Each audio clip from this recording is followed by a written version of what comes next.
On Wednesday, a BBC Syria producer announced to the world that the hospital scene in a BBC story in the wake of a suspected chemical attack in Syria last April was fake. Riyam Dalati was referring to the alleged chemical gas attack in the town of Doma, 20 kilometers northeast of Damascus, which the BBC claimed inflicted damage. In the story, children appear to be treated for the attack. A lack of doctors appear to add to their suffering and the urgency of the situation.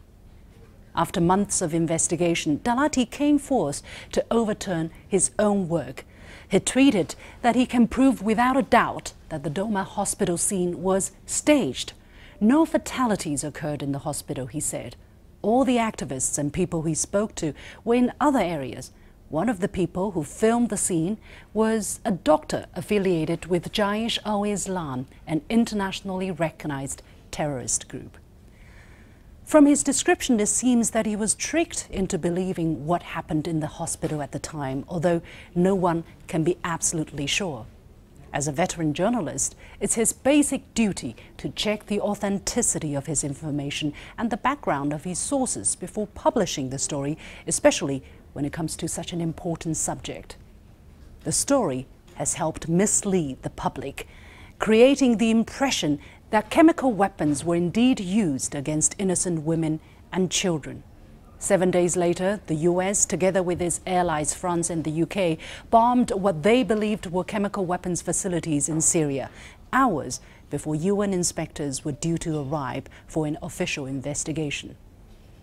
Dalati's announcement is not a surprise to many who have independent judgment.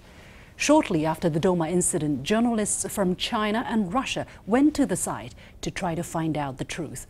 According to Russia 24, the boy featured in the BBC story had gone to the hospital because strangers asked him to.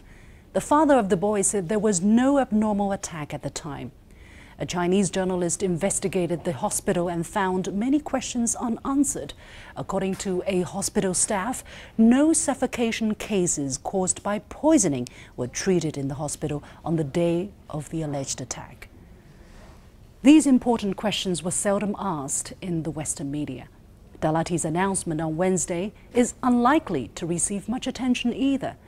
The BBC reacted by saying his post reflected his personal view and that the attack did indeed take place. But if the hospital scene was staged, what proof supports this claim? The BBC should ask the civilians who were wounded in the ensuing airstrikes if they accept that this was the reason why they got hurt, not to mention the sovereignty of Syria that has been trampled upon and the material damages caused. This was not the first time and will not be the last time that unauthenticated information or even lies were published by some journalists or media organizations in the West, which were used to advance the Western narrative. The Uyghur woman by the name of Mirgru Tursun, who lied about her life in China's Xinjiang Uyghur Autonomous Region, is just another example. After being proven to be false, the CNN story based on her account is still there, quoted and requoted to serve the basis of other stories criticizing China. Her lies were even used to make the case for relevant legislation by the US Congress. I once said the Western media normally don't lie, only tell the partial truth. In this case, I'm going to correct myself. If a staged story is repeated as if it's a true story, it can be as damaging as lying.